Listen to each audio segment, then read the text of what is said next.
여러분 안녕하십니까? 오늘은 지난주 테스트를 통해 마침내 그 베일을 벗은 맥라렌의 2026년형 머신 MCL40을 오직 공기역학적 관점에서 해부하는 시간을 갖겠습니다. 맥라렌이 공기 흐름, 즉 에어로다이내믹스에 접근하는 방식은 그 어떤 팀보다 계산적이며 때로는 과감합니다. 하지만 우리는 한 가지 분명한 사실을 잊어서는 안 됩니다. 공기 흐름은 눈에 완벽히 보이는 부분이 아니기 때문에 오늘 제가 제시하는 모든 분석은 CFD와 풍동 데이터를 직접 보지 않는 이상 절대적인 정답일 수 없으며 가장 합리적인 추론이라는 점을 먼저 말씀드립니다. 하지만 이 추론이야말로 우리가 맥라렌의 의도를 파악하고 왜 이 차가 유달리 빠르거나 혹은 느릴 수 있는지 이해할 수 있는 유일한 열쇠입니다. MCL40의 가장 눈에 띄는 특징은 바로 프론트 윙입니다. 이번 시즌 전체 그리드를 통틀어 맥라렌만큼 공격적이면서도 의도가 명확한 구조는 찾아보기 어렵습니다. 프론트 윙의 중앙부는 극단적으로 눌려 낮은 각도를 유지하고 있지만 중앙에서 바깥으로 나가는 순간 각도가 급격하게 치솟습니다. 이 설계의 핵심 메시지는 매우 단순하면서도 심오합니다. 중앙에서 다운포스를 잠시 포기하고 그 에너지를 플로어로 향하는 깨끗한 흐름에 투자하겠다.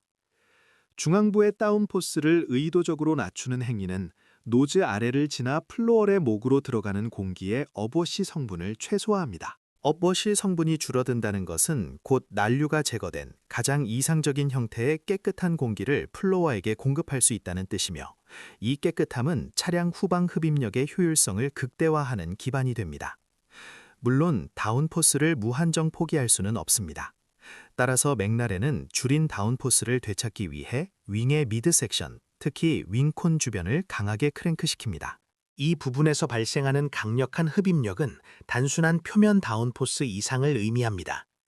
이 압력 변화는 주변 공기 흐름과 상호작용하며 복잡한 와류를 형성하고, 이 와류는 서스펜션 암과 연결된 노즈 아래 영역으로 확산되어 차체 전체의 에러로 매핑을 지원합니다. MCL40의 프론트 윙은 단순한 접지력 생성 장치가 아니라 차체 전체의 흐름을 조율하는 일종의 전방 조정 장치인 셈입니다. 맥라렌은 고의적으로 난류를 최소화하면서도 필요한 순간에 필요한 위치로 깨끗한 공기를 유도하는 정교한 연산을 해낸 것입니다. 이제 윙의 끝단, 엔드 플레이트로 시선을 옮기면 맥라렌의 계산이 얼마나 치밀한지 알 수 있습니다. MCL40의 엔드 플레이트는 매우 복잡하게 접혀 있습니다. 이는 단순히 공기를 바깥으로 밀어내는 전통적인 역할보다 와류를 효율적으로 생성하기 위한 의도적인 구조로 해석하는 것이 정확합니다. 윙 상단부의 압력이 낮아지면 필연적으로 앞 타이어 주변에서 발생하는 높은 압력 공기와 만나 강력한 와류 롤업 현상이 발생하는데, 맥라렌은 이 와류를 강하게, 빠르게, 그리고 무엇보다도 차체의 안쪽으로 당겨와 차체 측면 웨이크 관리에 활용하려는 명확한 목적을 가지고 있습니다. 여기서 흥미로운 점은 캐너드의 배치입니다. 맥라렌은 풀포 캐너드를 선택했지만 그 위치는 엔드 플레이트의 가장 뒤쪽입니다. 이는 맥라렌이 공기 흐름에 보내는 중요한 메시지입니다. 그들은 앞에서 강력하고 빠른 와류를 생성한 뒤 뒤쪽에 배치된 캐너드를 이용해 이 와류를 정리하고 분리하겠다는 의도입니다. 캐노드는 다운워시 성향이 강하기 때문에 와류가 과도하게 커지는 것을 막고 앞에서 만든 복잡한 와류를 여러 개의 작고 안정적인 덩어리로 쪼개는 역할을 수행합니다. 그 결과 와류는 더 안정적이며 예측 가능하게 되는데, 이는 특히 고속 코너에서 일관된 다운포스를 유지하는 데 결정적인 역할을 합니다. 그러나 이 모든 정교한 구조가 진짜 무서워지는 지점은 DRS와 같은 액티브 에어로, 즉 가변 상태 변화에 있습니다. 윙의 각도가 평평해지거나 다시 공격적으로 변할 때 압력 분포 자체가 완전히 재구성되며 그에 따라 와류의 위치와 강도도 크게 이동합니다. 이는 맥라렌의 레이스 상황과 속도 구간에 따라 타이어에서 발생하는 난류 웨이크를 능동적으로 그리고 다르게 제어할 수 있다는 뜻입니다. 경쟁자들이 고정된 와류에 의존할 때 MCL40는 속도에 맞춰 최적의 와류를 생성하거나 소멸시키는 유연성을 가지게 되는 것입니다. 프론트엔드의 최종 목표는 결국 플로어의 앞단에 얼마나 깨끗한 공기를 공급하느냐에 달려 있습니다.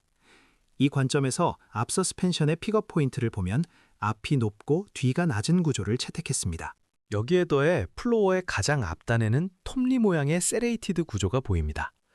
맥라렌은 하나의 크고 강력하지만 불안정할 수 있는 거대 와류 대신 여러 개의 작고 약하지만 깨끗하고 지속적인 미세 와류들을 생성하는 설계를 선택했습니다. 이 작은 와류들의 군대는 플로어 가장자리의 경계층을 효과적으로 보호하고 차량의 롤링과 피칭 시에도 흡입력이 갑자기 끊기는 현상을 방지합니다. MCL40의 전면부에는 큰 한방보다 작은 이득을 여러 개 쌓는다는 그들의 계산적인 철학이 명확히 각인되어 있습니다. 이 복잡한 상호작용이야말로 MCL14이 단순히 빨라 보이는 것을 넘어 보이지 않는 공기 속에서 가장 치밀하게 계산된 차라는 증거입니다. 맥라렌 MCL14의 진정한 심장부는 차체 중앙, 즉 사이드 포드 영역입니다. 프론트 윙에서 만들어진 깨끗한 공기가 여기로 흘러들어와 플로어 성능을 극대화하는 구간이기 때문입니다. MCL40의 사이드 포드 디자인은 이번 그리드 전체에서 가장 의도가 분명하고 또 가장 공격적인 철학을 담고 있습니다. 먼저 흡입구의 형태를 보면 여타 팀들이 냉각 효율을 극대화하기 위해 넓고 낮은 입구를 선택한 것과 달리 MCL40는 흡입구가 전체 그리드에서 가장 얇고 높게 위치해 있습니다. 이는 냉각 공기 유입량을 의도적으로 제한하는 선택이며 이 선택은 맥라렌이 성능을 위해 기꺼이 냉각 마진을 희생할 의향이 있음을 명확히 보여줍니다. 그 대가로 MCL14이 얻어낸 것은 바로 극단적인 언더컷입니다. 사이드 포드 하단은 거의 사라지다시피 차체 안쪽으로 파고들면서 흡입구를 지나치지 못한 공기들이 플로어 위쪽을 따라 가속되는 경로를 확보합니다. 이 가속된 흐름은 플로어 상단의 압력을 낮추는 결정적인 역할을 수행하며 결과적으로 플로어 하단과의 압력차를 극대화하는 기반을 만듭니다. 우리는 이 디자인을 통해 맥라렌이 단순한 다운포스의 양이 아니라 다운포스가 작동하는 환경, 즉 깨끗한 공기에 얼마나 집착하는지 엿볼 수 있습니다.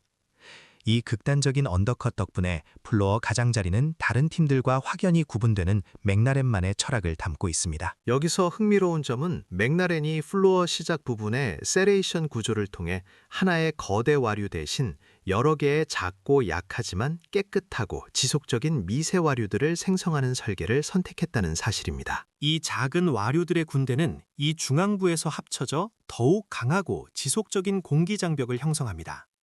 차량의 롤링이나 피칭 시에도 흡입력이 갑자기 끊기는 현상, 즉 에어로 블로우아웃을 방지합니다.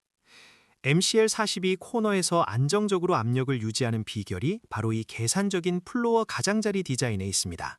다른 팀들이 전통적인 방식, 즉 플랫한 펜스 구조를 통해 높은 속도에 의존하여 장벽을 만드는 것과 달리 맥라렌은 공유를 이용해 적극적으로 흡입력과 자체적인 난류를 생성하여 장벽을 구축합니다.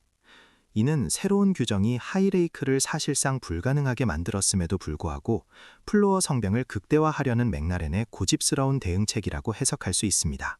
이제 사이드 포드를 통과한 뜨거운 공기를 처리해야 합니다. MCL40는 엔진 커버와 사이드 포드 끝단에서 공격적인 코크바트 형상을 보여줍니다. 차체가 리어 엑셀 쪽으로 갈수록 극적으로 좁아지는데 이는 공기역학적인 측면에서 매우 중요합니다. 좁아진 차체 옆면을 따라 흐르는 공기는 다시 한번 가속되면서 디퓨저 상단으로 들어가는 공기 흐름을 깨끗하게 정리해줍니다. 특히 냉각 출구는 꽤 높고 넓게 설계되어 있습니다. 이는 제한된 입구 때문에 뜨거워진 공기를 재빨리 차체 상부로 배출함으로써 이 중요한 가속된 흐름이 열 때문에 팽창하거나 난류화되는 것을 방지하기 위함입니다. 맥라렌은 여기서도 철저히 공기 흐름을 우선했습니다. 그들은 엔진이 조금 더 뜨거워지더라도 플로어가 깨끗하게 작동해야 한다는 명확한 우선순위를 정한 것이며 이는 이 머신이 단순한 속도 경쟁을 넘어 공기 흐름을 얼마나 치밀하게 계산하고 조정하려 했는지 보여주는 상징적인 부분입니다. MCL40의 미드 섹션은 그들의 엔지니어링 철학, 즉 작은 요소들의 결합으로 큰 효율을 만들어내려는 계산적인 노력이 극적으로 발현된 공간이며 이 복잡한 상호작용이야말로 보이지 않는 공기 속에서 가장 치밀하게 계산된 철라는 증거입니다. 우리가 맥라렌 MCL40의 심장을 분석하면서 발견한 것은 중앙 부분까지 공기를 얼마나 깨끗하게 다루느냐에 대한 집착이었다면 이제 그 모든 계산의 최종 결과물을 처리하는 후방, 즉 공기의 절대적인 추출이 이루어지는 공간으로 시선을 옮겨야 합니다. 이 후방부 플로어에서 맥라렌은 이전까지의 철학과는 미묘하게 다른 선택을 하는데 그것은 바로 힘을 택했다는 점입니다. 리어로 갈수록 플로어 가장자리에 있는 슬롯들은 선형을 벗어나 부드러운 곡선 형태를 띠기 시작합니다. 이 곡선은 단순한 미학이 아닙니다. 이것은 와류를 직선적인 슬롯이 만들 수 있는 것보다 더 강하고 더 폭발적으로 만들어 디퓨저 입구로 밀어넣겠다는 의지의 표현입니다. 앞선 서스펜션과 프론트 윙에서 작은 와류의 군대를 만들어 유동을 정리했다면 후방에서는 이제 그 정리된 유동을 활용해 흡입력을 극대화하려는 것입니다. 다시 말해 유동의 깔끔함보다는 흡입력의 절대량을 택한 선택이며 이는 MCL40이 이 지점에 도달할 때쯤이면 공기의 에너지 수준이 충분히 높다고 판단한 맥라렌의 자신감을 방증합니다. 그들이 계산한 손익 분기점을 넘었기에 이제는 망설임 없이 파워를 끌어올리는 것입니다. 그리고 이 계산적인 자신감은 디퓨저 스트레이크 구조에서 절정에 달합니다. MCL40의 디퓨저 스트레이크는 놀랍도록 직선적이고 단순합니다. 규정의 제약 속에서 다른 팀들이 복잡한 곡선이나 분할 구조를 통해 유동 방리를 필사적으로 막으려 할 때 맥라렌은 매우 과감하게 직선을 선택했습니다. 이 선택은 한 가지 메시지를 던집니다. 우리는 이 구간의 유입 흐름을 믿는다. 디퓨저는 들어오는 공기의 속도와 품질이 담보될 때 가장 효율적으로 작동하며 복잡한 지오메트리는 주로 불안정한 흐름이나 경계층 방리를 관리하기 위해 도입됩니다. 따라서 맥라렌이 이 핵심적인 디퓨저 구간을 단순한 직선으로 처리했다는 것은 프론트 윙, 플로어, 그리고 미드 섹션의 모든 복잡한 요소들이 성공적으로 제 역할을 수행하여 이 지점까지 도달하는 공기가 매우 정돈되고 높은 에너지를 유지하고 있다고 확신했다는 증거입니다. 그들은 불필요한 공력 소음을 만들지 않고 정돈된 흐름을 곧장 대기 중으로 빼내려 합니다. 이처럼 후방부 구조는 프론트부터 미드 섹션까지 이어진 치밀한 공기관리 철학의 필연적인 귀결점인 셈입니다. 결국 맥라렌 MCL40은 겉으로 보기에 과감한 차는 아닙니다. 페라리나 레드불처럼 눈에 띄는 거대한 공력 구조물로 단숨에 다운포스를 뽑아내는 디자인이 아니며 이 차를 처음 접한 많은 이들이 어쩌면 밋밋하다고 평가할 수도 있습니다. 하지만 우리가 해부한 MCL40의 모든 요소들, 중앙 다운포스를 포기하고 플로어 유입을 깨끗하게 만든 프론트 윙, 와류를 분리하고 안정화시킨 캐너드, 하나의 큰 와류 대신 작은 와류의 군대를 선택한 플로어 앞단, 그리고 그 모든 결과물을 믿고 직선적인 초출을 선택한 디퓨저. 이 모든 것은 큰 한 방을 노리는 것이 아니라 작은 이득들을 여러 개 쌓아 올리는 매우 계산적인 철학의 산물입니다. 이 머신은 공기 역학적 효율성을 극대화하기 위해 눈에 보이는 다운포스 수치보다 보이지 않는 흐름의 품질을 최우선으로 여겼습니다. 만약 이 맥라렌 MCL40이 올 시즌 그리드에서 가장 빠른 차 중 하나가 된다면 그 이유는 화려한 카본 구조물에 있는 것이 아니라 그 카본 구조물 주변을 둘러싸고 흐르는 우리가 눈으로 볼 수 없는 공기 속에 있을 것입니다. 그리고 이것이야말로 공기 역학이라는 보이지 않는 전쟁터에서 승리하려는 맥라렌의 가장 치밀한 전략인 것입니다.